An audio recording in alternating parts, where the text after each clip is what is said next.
The morning started like 1,000 others before it. Coffee brewing at 0630, the Seattle morning news droning in the background, and Monica's phone chirping with email notifications before she'd even gotten out of bed. After 16 years of marriage, our routines had become as predictable as tide charts. "Another emergency preparedness meeting today?" I asked, pouring her coffee exactly how she liked it. 2 sugars, splash of cream. Budget review at 9, then statistical analysis until lunch. She scrolled through her phone at the kitchen counter, not looking up. "Might run late tonight. The city council wants updated evacuation protocols before hurricane season. Hurricane season's not for 4 months. Tell that to the council. They're in full panic mode after what happened to Florida last year." I watched her over my own mug, noting the way she kept checking the time. Monica had always been punctual, but lately she seemed hyper-aware of every passing minute. "Everything okay?" I asked. She finally looked up, and for a second something flickered across her face. "Of course. Why wouldn't it be? You just seem distracted lately." "It's called having a demanding job, Eric. Not all of us get to play hero on the water every day." The comment stung, but I let it pass. Monica had been making these little jabs more frequently, subtle digs at my Coast Guard career, as if saving lives was somehow less important than municipal emergency planning. "I should go," she said, dumping the rest of her coffee in the sink. "Can't be late for the budget review." She kissed my cheek, a brief, obligatory peck, and headed for the door. I noticed she grabbed her phone from the counter with particular care, checking it was fully charged before slipping it into her purse. "Have a good day," I called after her. "You too." Try not to be too heroic. The door closed with slightly more force than necessary. I stood in our empty kitchen, wondering when these morning conversations had become so strained. When had my wife started resenting my career? When had her phone become more interesting than talking to me? My own phone buzzed with a text from Petty Officer First Class Maria Santos. "Weather system developing offshore. Might need all hands if it strengthens." Work. That I could handle. That made sense. The drive to Station Harbor View took me along the waterfront, past the fish markets and tourist traps, toward the industrial section where the real maritime work happened. The Coast Guard station sat on a prime piece of waterfront real estate, our boats ready for immediate deployment, our communications array constantly monitoring emergency frequencies. "Morning, Captain," Santos greeted me as I entered the operations center. She had 3 screens going, tracking weather patterns, vessel positions, and communication channels. "That low-pressure system is looking more organized." "How organized?" "Could be trouble by tomorrow. Already got 2 fishing vessels reporting rough conditions." I studied the weather data. 23 years in the Coast Guard had taught me to read these patterns like some people read books. This system had teeth. "Put out an advisory. Any vessel over 20 miles out should start heading in. Already drafted, waiting for your approval." This was why Santos was the best operations specialist I'd worked with. She anticipated needs, thought 3 steps ahead. In search and rescue, that kind of thinking saved lives. "Approved. Send it out." I headed to my office. "I'll be reviewing the new GPS tracking protocols if you need me." "About those protocols," Santos followed me. "The new system integration with emergency management, it's pretty impressive. We can track any city emergency vehicle in real time now."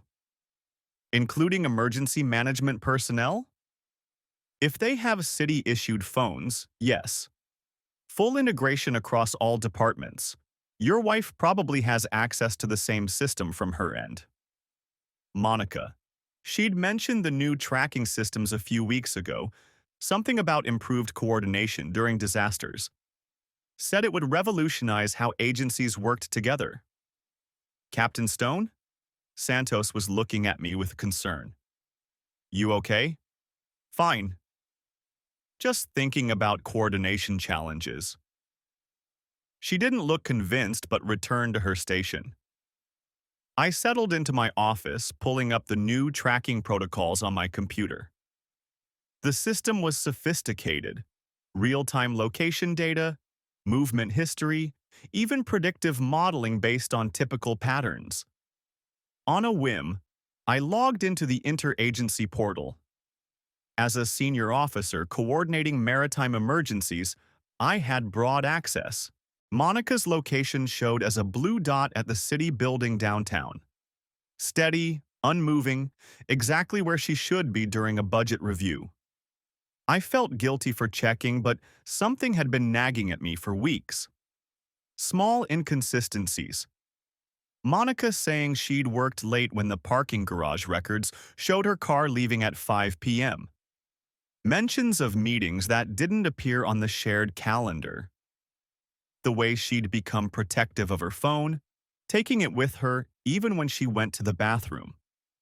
The morning passed in routine tasks, vessel inspections, crew evaluations, updating emergency response protocols. At noon, I decided to surprise Monica with lunch. The Thai place near the harbor had just gotten her favorite, Pad See Ew, extra spicy. She'd been working through lunches lately, and I thought a surprise might help ease whatever tension had been building between us. Heading out for lunch, I told Santos. Roger that. We're monitoring that weather system, but nothing urgent yet. The drive downtown took 25 minutes in lunch hour traffic. I parked in the visitor section of the city building's garage and grabbed the takeout bag. The security guard at the front desk, Walter, had been there for years. He'd checked me in dozens of times for interagency meetings. Captain Stone, don't usually see you on Tuesdays. Surprise lunch delivery for Monica. Good man. She's been putting in long hours lately. Sign here. I scrawled my name on the visitor log and took the elevator to the third floor. The emergency management department occupied half the floor, a maze of cubicles surrounding a central command center with large displays showing real-time city data. Monica's office was in the back corner, one of the few with actual walls and a door. Deputy Director of Emergency Response Coordination, a title she'd earned through years of dedication and expertise. Her nameplate gleamed on the closed door. I knocked. No response. I tried the handle. Locked. Looking for Monica? Beth Vega appeared from the next cubicle, arms full of binders. Yeah, brought her lunch. Is she in a meeting? Beth's expression shifted slightly. That subtle change I'd learned to recognize during thousands of hours reading people in crisis situations. She was deciding how much to say. She left about an hour ago. Field assessment with the fire department. Field assessment? She didn't mention that this morning. It came up suddenly. Lieutenant Morrison from Fire called, said they needed to review some evacuation routes in the industrial district. Lieutenant Morrison. The name was vaguely familiar from coordination meetings. When will she be back? Beth shrugged, not meeting my eyes. These assessments can run long, sometimes most of the afternoon. Right, thanks. I turned to leave, then stopped. Beth, her phone would show if she's at an assessment, right? The new tracking system? Beth's discomfort intensified. I wouldn't know about that. But she did know. I could see it in the way she clutched the binders tighter, the way her eyes darted toward Monica's office. I walked back to Monica's door and looked through the narrow window. There, on her desk beside the keyboard, was the unmistakable rose gold edge of her iPhone case. My hand went to my own phone. The tracking app still showed Monica's blue dot pulsing steadily at this exact spot. But Monica never went anywhere without her phone. In 16 years, I'd seen her forget everything else, but never her phone. She left it, I said, not really asking. Beth said nothing. How often does she leave it? Captain Stone, I don't think. How often, Beth? She sighed. Couple times a week, usually during field assessments.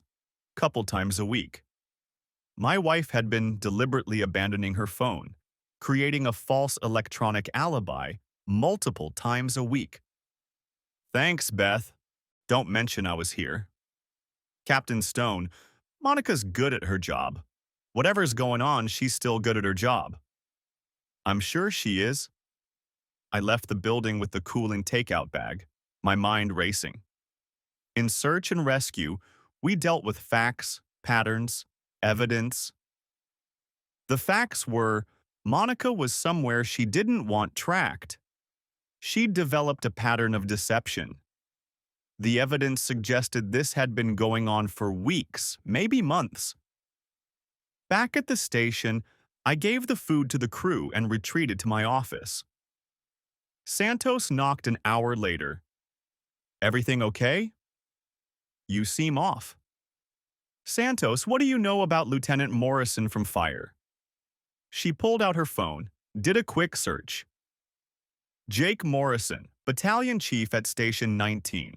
Promoted about 8 months ago. He's been the primary liaison with emergency management since then. What kind of liaison work? Coordination meetings, joint training exercises, evacuation planning. Pretty standard stuff. Why? Just wondering. He requested Monica for a field assessment today. Santos's expression sharpened. She'd been reading my moods for 3 years, knew when something was wrong. Want me to check if it's on the official calendar? Could you? Her fingers flew across her phone. Nothing on the fire department's public calendar. Nothing on the interagency coordination schedule. Could be an informal assessment, but those are supposed to be logged for insurance purposes. Insurance purposes. Of course. Every official action between agencies required documentation for liability reasons. Thanks, Santos. She hesitated at the door. Eric, if you need anything. I know, thanks. After she left, I pulled up the interagency database. My clearance gave me access to most scheduling systems, necessary for coordinating multi-agency responses to maritime emergencies. I searched for any field assessments involving Monica and Morrison. Nothing official, but when I dug deeper into the access logs, I found something interesting. Morrison had been requesting Monica for consultation meetings 2 to 3 times per week for the past 4 months. None appeared on official calendars. All occurred during times when Monica's phone remained at her office. 4 months. My wife had been deceiving me for 4 months. I leaned back in my chair, staring at the charts on my wall. Each pin marked a successful rescue, a life saved, a family reunited. I'd built my career on finding people who were lost, bringing them home safe. But what did you do when someone didn't want to be found? That evening, Monica came home at her usual time, talking about the budget review as if she'd been there all day. How did the afternoon go? I asked, testing. Productive. We got through most of the statistical analysis. Not the field assessment? She paused for just a fraction of a second. What field assessment? I thought you might have had one. You mentioned the evacuation protocols this morning. Oh, that. No, that's scheduled for later this week. She moved past me toward the bedroom. I need to change. Long day staring at spreadsheets. I watched her go, noting the slight tension in her shoulders, the way she avoided my eyes. In 23 years of reading people in crisis, I'd learned to spot tells. Monica was exhibiting several. That night, I lay awake replaying every odd moment from the past few months. Monica working late, but her car not in the garage. Meetings that ran long but produced no documentation. The way she'd started taking her phone into the bathroom, sleeping with it under her pillow. The next morning, I made a decision. When Monica left for work, I waited 15 minutes, then called the station. Santos, I need you to cover for me this morning. Personal matter. Everything okay? Will be. I'll be in after lunch.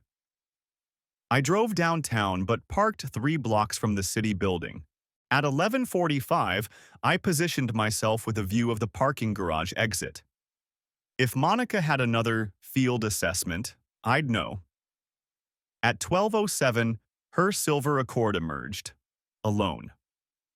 I followed at a professional distance, using techniques learned in maritime interdiction training. 3 cars back, changing lanes periodically, never getting close enough to be spotted in her mirrors. Monica drove with confidence, no hesitation in her route. She'd done this before. The destination was a city-owned training facility on the east side, used primarily for emergency services exercises. The parking lot was nearly empty, just Monica's Accord and a red F-150 with fire department plates. I parked across the street and watched Monica check her reflection in the mirror before entering the building. Through the large windows of the main training room, I could see 2 figures, Monica and a tall man in a fire department uniform. Morrison, presumably. They stood close together, reviewing something on a tablet. Morrison's hand rested on Monica's lower back, guiding her toward a table covered with documents. The gesture was intimate, familiar. Monica laughed at something he said, touching his arm. My hands gripped the steering wheel until my knuckles went white. Every instinct screamed at me to storm in, to confront them. But this required strategy, not emotion. I took photos with my phone. Documentation. Evidence.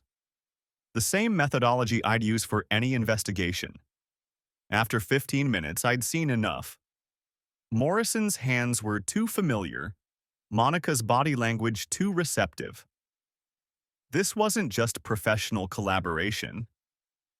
I drove back to the station, my mind processing the situation like a navigation problem. Current position: marriage compromised. Heading: unknown. Hazards: emotional, professional, legal. You look like hell, Santos said when I walked into operations. Thanks. Status on the weather system? Still strengthening. We might need to issue upgraded warnings. Do it. I threw myself into work, coordinating with fishing vessels, updating emergency protocols, anything to avoid thinking about Monica and Morrison in that training room. But the images kept intruding. At 1600 hours, my phone buzzed. Monica. Working late again. Don't wait up. I checked her location.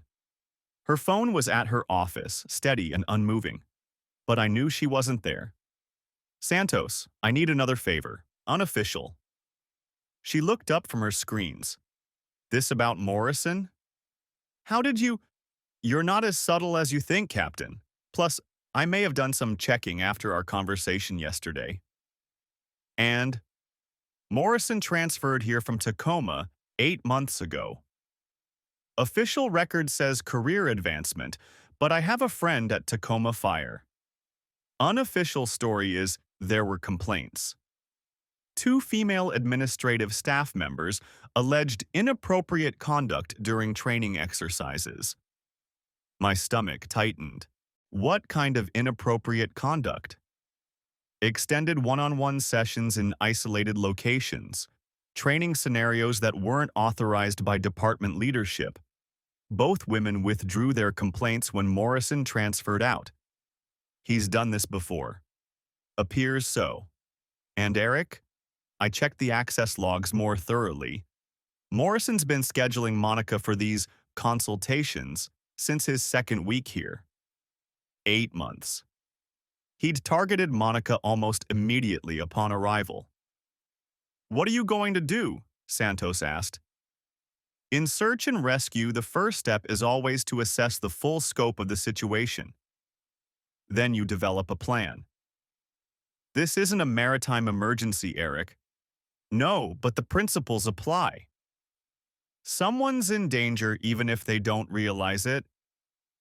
That evening, Monica came home around 9, full of stories about system updates and protocol revisions. I nodded in the right places, asked appropriate questions, all while knowing she'd spent the afternoon with Morrison. "You seem distracted," she said over dinner. "Weather system developing. Might be rough tomorrow. Always worried about your boats and crews?" There was an edge to her voice. "Must be nice to have such clear-cut responsibilities. Save lives, be the hero." "It's not about being a hero, isn't it, Captain Eric Stone, defender of the seas? Meanwhile, some of us do the boring work that keeps the city running." "Monica, your work isn't boring. It's vital, but not heroic." She stood, taking her plate to the sink. "I'm tired. Long day." She went to bed, taking her phone with her. I stayed up, researching Morrison's history, building a timeline. The pattern was clear. He identified ambitious women in administrative roles, offered mentorship, created situations where they were alone together. Some recognized the inappropriate nature and withdrew. Others?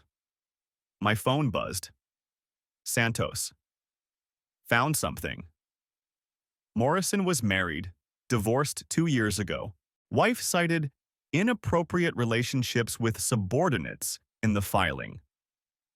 I stared at the message. Morrison wasn't just a predator. He was a serial predator with a documented history.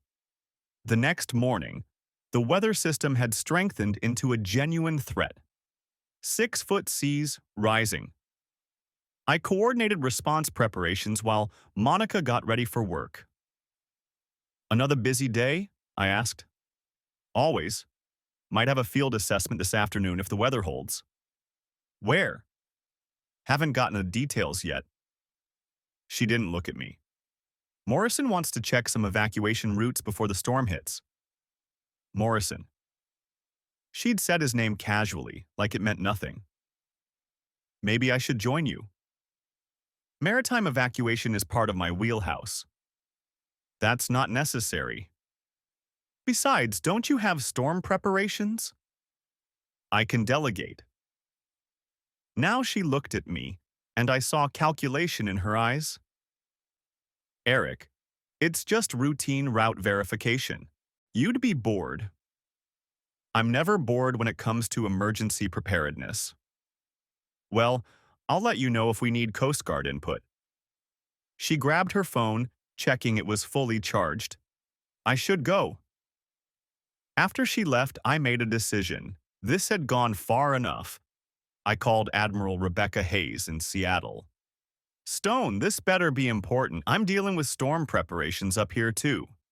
"Admiral, I need to report a potential breach of interagency protocols and possible misconduct by a fire department officer." "Go on."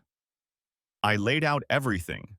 Morrison's history, the unauthorized meetings, Monica's involvement. I kept emotion out of my voice, presenting facts like a situational report. "You have documentation?" Hayes asked. "Access logs, scheduling discrepancies, photographic evidence of meetings in unauthorized locations." "And your wife's involvement?" "She appears to be the latest in a pattern of targets.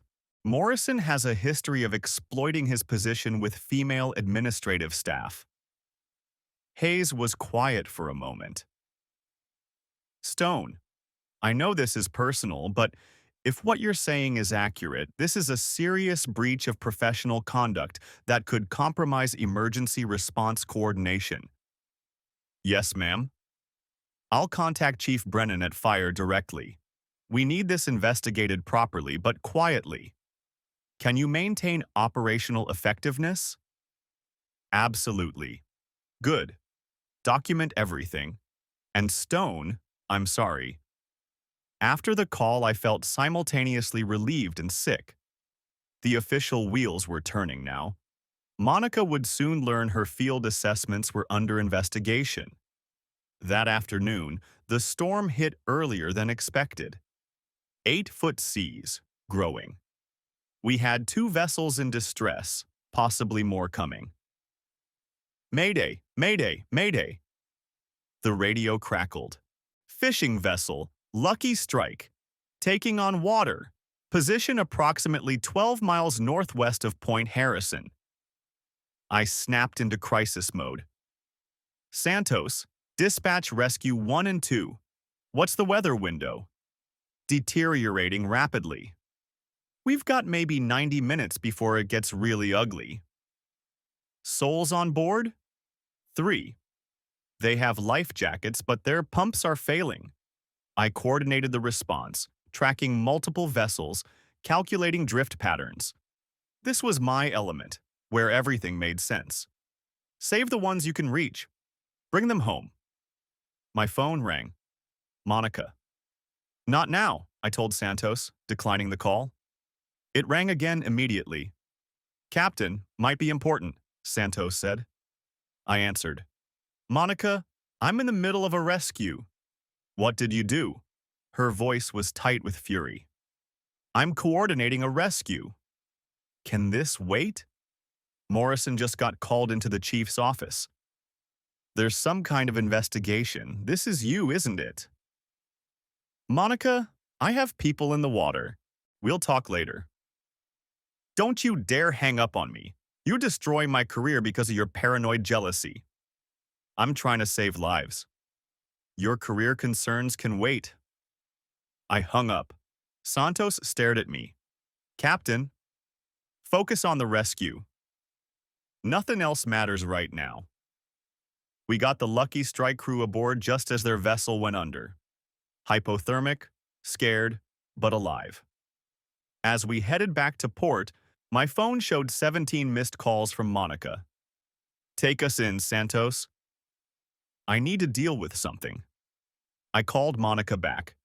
How dare you? She started immediately. How dare I what? Report systematic violations of interagency protocols? There are no violations.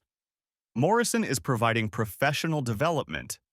In empty training facilities with no official documentation, with a history of doing exactly this in Tacoma?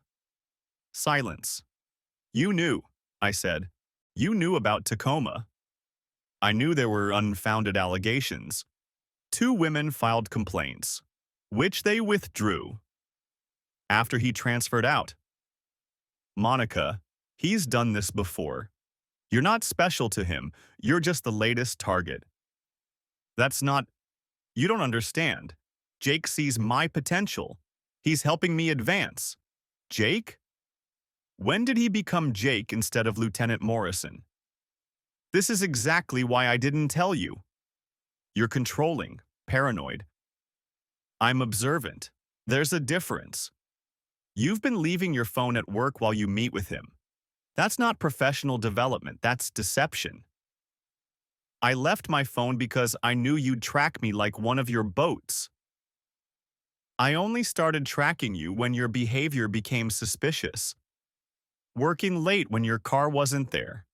Meetings that didn't exist. You created this situation. I created nothing. You're destroying my career because you can't stand the idea of me succeeding without you. I'm protecting emergency services from someone who exploits his position. The fact that you're involved is... I paused. choosing words carefully. Unfortunate. She hung up. The storm raged through the night. We conducted 3 more rescues, each one more dangerous than the last. I stayed at the station, coordinating operations, grateful for the distraction. At 0300, during a brief lull, Santos brought me coffee. "How bad is it?" she asked, and I knew she wasn't talking about the weather. "Bad. She'll realize eventually that Morrison was using her. Maybe. Or maybe she knew and didn't care." Santos said nothing, just sat with me as we watched the radar, tracking the storm's movement. The next morning, the weather had calmed to manageable levels. I went home to shower and change. Monica's car was in the driveway, but she'd locked herself in the guest room. I knocked. "Monica, we need to talk." "Go away." "The investigation is going forward whether we talk or not." The door opened. She looked exhausted, fury and fear warring in her eyes. "They're suspending Morrison pending investigation," she said, "and I have to give a deposition about our professional interactions." "Tell the truth." "The truth." She laughed bitterly. "The truth is that for the first time in years, someone saw me as more than just an extension of you. Morrison respected my expertise, valued my input. Morrison saw you as a target. He identified you as ambitious, possibly unsatisfied, and exploited that. Stop saying that. Not everything is a rescue operation where you get to be the hero. This isn't about being a hero. It's about professional integrity. Morrison violated protocols and you participated. I participated in professional development. You participated in deception. You left your phone, created alibis, lied to me for months. Because I knew you'd react like this. React like what? Like someone who notices when his wife is lying?" She turned away. "I want you to leave. This is my house too. Then I'll leave." She started throwing clothes into a bag. "Monica, stop. Let's discuss this rationally." "Rationally? You destroyed my career rationally. You humiliated me rationally. There's nothing left to discuss." She pushed past me, bag in hand. "Where are you going?" "My sister's. My lawyer will be in touch." "Your lawyer? Did you think I'd stay after this? After you proved that my career, my advancement, my professional life means nothing to you? Your affair means nothing to me." She froze. "It wasn't an affair. What would you call it? Professional collaboration that you turned into something ugly because you can't stand not being in control." She left, slamming the door behind her. I stood in our empty house, surrounded by 16 years of accumulated life. Photos from our wedding, vacations, Coast Guard ceremonies where Monica had stood beside me, proud and supportive. When had it all gone wrong? My phone rang. "Chief Brennan from Fire. Captain Stone, I wanted to update you on the Morrison investigation." "I appreciate that, Chief. 3 more women have come forward. 2 from Tacoma, 1 from his time in Portland before that. The pattern is disturbing." "I see. Your wife's deposition will be crucial. Does she understand that Morrison has done this multiple times?" "I've told her. Whether she believes it is another matter." "Captain, I'm sorry about your personal situation, but you've potentially saved other women from exploitation. That took courage. Courage. It didn't feel like courage. It felt like watching a shipwreck in slow motion, unable to change course. The investigation moved quickly. Within a week, the full scope of Morrison's behavior became clear. 7 women over 6 years, all in administrative positions, all promised mentorship and advancement. Some had engaged in physical relationships, Others had withdrawn when they recognized the inappropriate nature. Monica's deposition was sealed, but the HR director gave me a summary. She maintains the interactions were professional. She admits to circumventing tracking systems but claims it was to avoid your surveillance. She denies any physical relationship. Do you believe her? What I believe doesn't matter. What matters is Morrison clearly violated multiple policies and will be terminated. Your wife will receive a formal reprimand for participating in unauthorized activities and violating security protocols by abandoning her department-issued phone during work hours. What about her security clearance? Under review. The security violations are serious. Without security clearance, Monica couldn't maintain her position in emergency management. Her career, the thing she'd apparently valued more than our marriage, was effectively over. The divorce papers were served 2 weeks later. Monica had hired an aggressive attorney who painted me as a controlling husband who'd sabotaged his wife's career out of jealousy. My attorney, a former JAG officer Santos had recommended, was prepared. She conducted a systematic deception for months, he said, reviewing the evidence. We have documentation of abandoned phones, false alibis, meetings in inappropriate locations. Plus, the investigation confirmed Morrison's predatory pattern. No judge will see this as simple jealousy. The proceedings were brutal. Monica claimed I'd tracked her obsessively, violated her privacy, destroyed her professional relationships. I presented evidence of her deception, the security violations, the investigation findings. My client was protecting the integrity of emergency services, my attorney argued. Mrs.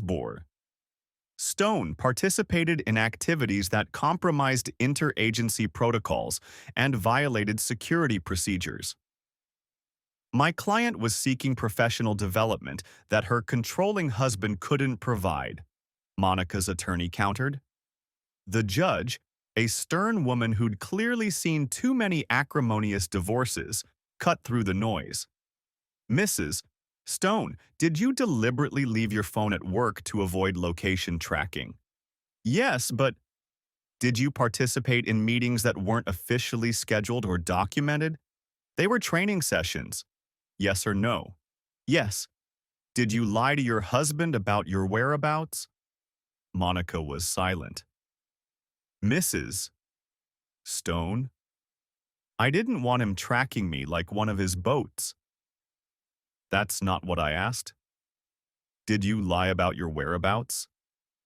Yes. The judge turned to me. Captain Stone, did you report your concerns through official channels? Yes, Your Honor. Did you have legitimate reasons to suspect professional misconduct? The investigation confirmed multiple violations of interagency protocols.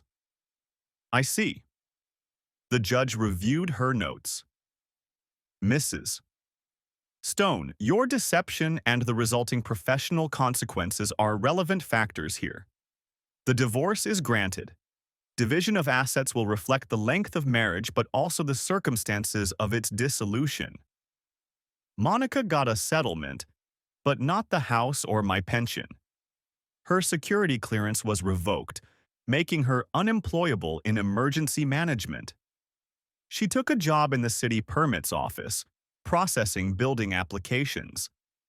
A significant demotion from coordinating disaster responses. Morrison was terminated and left the state. The last I heard, he'd been rejected from multiple fire departments after background checks revealed the investigations. He was working private security somewhere in Nevada. 6 months after the divorce was finalized, I was reviewing weather patterns when Santos knocked. Got a minute? Always. You've been different lately. More vigilant. How so? You verify positions constantly, even when we have solid GPS locks. You double-check every crew member's location, sometimes triple-check. Yesterday, you called 3 times to confirm my position during a routine patrol. She was right. I'd developed an obsession with verification, unable to trust reported positions. It doesn't affect operations, I said defensively. No, but it affects you. Eric, what she did was horrible, but you can't live the rest of your life assuming everyone is lying about their location. Can I? I lived with someone for 16 years who developed an elaborate system of deception. If I could miss that, what else am I missing? You didn't miss it. You caught it. Your instincts were right. Eventually, after months of lies, Santos sat down across from me. You save people for a living. You saved those women from Morrison, even if they don't know it. You saved the integrity of our emergency response system. Sometimes that's all we can do. A year passed. I dated occasionally a fellow Coast Guard officer, a marine biologist, a teacher. But I found myself constantly checking their locations, looking for discrepancies, searching for signs of deception. Trust, once shattered, didn't rebuild easily. One morning, I was having coffee at the marina when I saw Monica. She was with someone new, a man in a contractor's vest who looked like he'd never held a position of authority over anyone. They were laughing, and she looked lighter somehow, freed from the weight of maintaining deceptions. She saw me and froze. Then, deliberately, she took out her phone and did something. My phone buzzed. Monica Stone has stopped sharing her location with you. A final message, a final severing of coordinates. I deleted her from my contacts and went back to my coffee. That afternoon, we had a complex rescue, a sailboat caught in sudden winds, thrown against rocks, taking on water fast. The family of 4 was panicking, their Mayday calls increasingly desperate. Can you get a GPS lock? I asked Santos. Negative, their system is damaged. Working off last known position and radio triangulation. Calculate drift based on current and wind. Already on it. They should be approximately here. She marked coordinates on the chart. That's a guess. An educated guess based on available data. Not good enough. Expand the search grid. Deploy both rescue boats. We found them 40 minutes later, 2 miles from Santos's calculated position. The husband was trying to keep the boat afloat with a manual pump, while his wife held their 2 young children. We got them aboard just as their sailboat split against another rock. Thank you, the wife sobbed as we wrapped them in thermal blankets. We thought we were lost. You were never lost, I told her. Just temporarily untracked. There's a difference.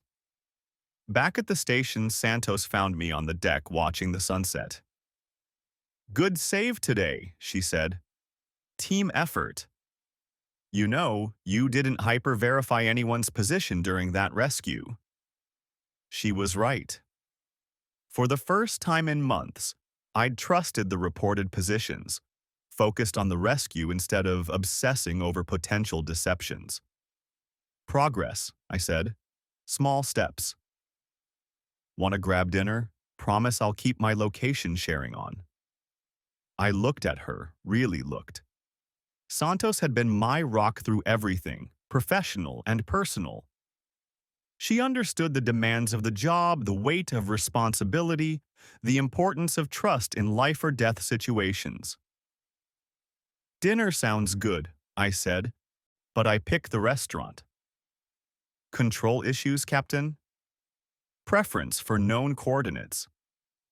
She laughed, and for the first time in over a year, I felt something ease in my chest. Maybe trust could be rebuilt, one verified position at a time. 2 years have now passed since I discovered Monica's first abandoned phone. The station runs smoothly, our rescue statistics among the best on the West Coast. Santos and I have developed something beyond professional partnership. Not quite romance, but deep friendship with possibilities. Morrison resurfaces occasionally in professional warnings, departments sharing information about personnel to avoid. His pattern is documented now, part of the permanent record that follows predators who exploit positions of authority.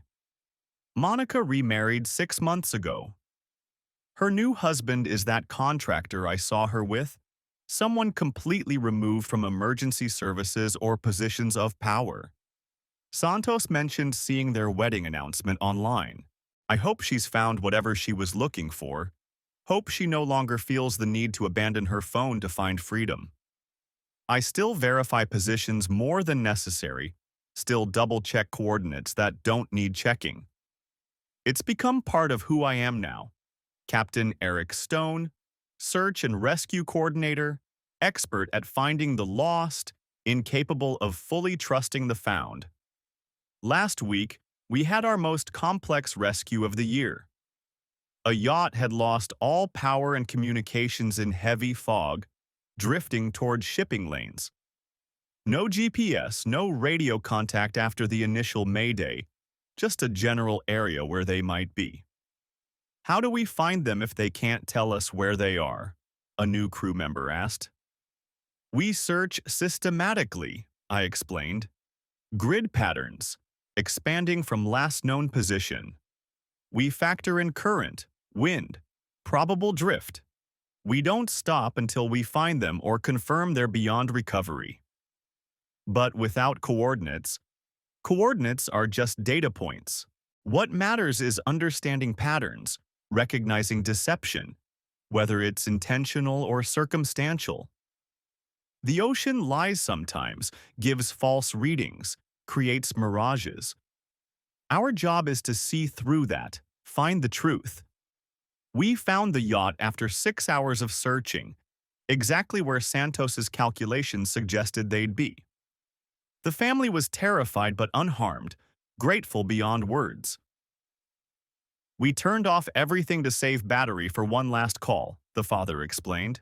But then nothing worked. It happens, I told him. Equipment fails, plans fall apart. What matters is someone was looking for you. That night, Santos and I had dinner at the Marina restaurant. She kept her phone on the table, location sharing visible, a small joke between us. You checked it 3 times, she noted. Only 3? I'm improving. Eric, can I ask you something? Sure. Do you regret exposing Morrison? Despite what it cost you? I thought about it, watching the harbor lights reflect on dark water. No. He was a predator using his position to exploit women. Monica might have been a willing participant, but the next one might not have been, or the one after that. Even though it ended your marriage, the marriage ended when Monica chose deception over trust. I just documented the coordinates. Santos raised her glass to accurate coordinates and verified positions. We clinked glasses, and I realized that maybe this was what healing looked like. Not forgetting, not fully trusting, but continuing to search, continuing to rescue, continuing to believe that most people want to be found. The radio crackles with weather reports. Another storm system forming, another night of potential rescues ahead. Santos and I returned to the station, ready for whatever distress calls might come. Because that's what we do. We search for the lost, track the drifting, rescue the desperate. We verify positions and document deceptions, save the ones we can reach and learn from the ones we can't. My phone shows Monica's contact deleted, her location permanently untracked. But I know she's out there somewhere, living a life with hopefully honest coordinates. Morrison is out there too, His ability to exploit positions of authority finally documented and restricted. And I'm here, watching the beacon flash its steady rhythm, marking position in the darkness. Still searching, still tracking, still ready for the next rescue. Even if the one person I couldn't save from deception was myself, lost in a marriage built on coordinates that were never what they seemed. The storm approaches, and with it, the certainty of distress calls.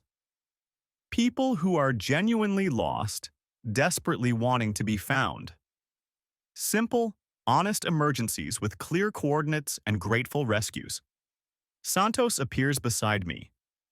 Weather's deteriorating. Going to be a long night. Aren't they all? Not all. Some nights are quiet.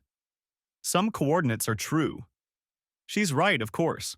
Not everyone abandons their phone to create false alibis. Not everyone deceives for months while claiming professional development. Most people, when they say they're somewhere, actually are. But I'll always verify, always double-check, always track positions with the obsessive attention of someone who learned too late that the person sharing your bed can be the furthest from their claimed coordinates. The beacon flashes on, steady and reliable, a fixed point in an ocean of variables, and I stand watch, as I always have, as I always will. Searching for the lost, verifying the found, and never quite trusting that anyone is exactly where they claim to be. Because in search and rescue, accurate coordinates save lives. And in life, as I learned through 16 years of marriage that ended in deliberately abandoned phones and false positions, sometimes the most dangerous deceptions come from the ones who know exactly where you'll look for them. The radio crackles with the first distress call of the night. Santos and I move into action, coordinating resources, calculating positions, preparing for rescue.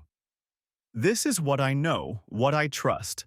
The honest desperation of people who truly want to be found. Everything else requires verification, always. The beacon continues its steady flash, marking truth in darkness, and I continue my watch, forever searching, forever tracking, forever ready to rescue those who are genuinely lost. Even if I can never again fully trust those who claim to be found.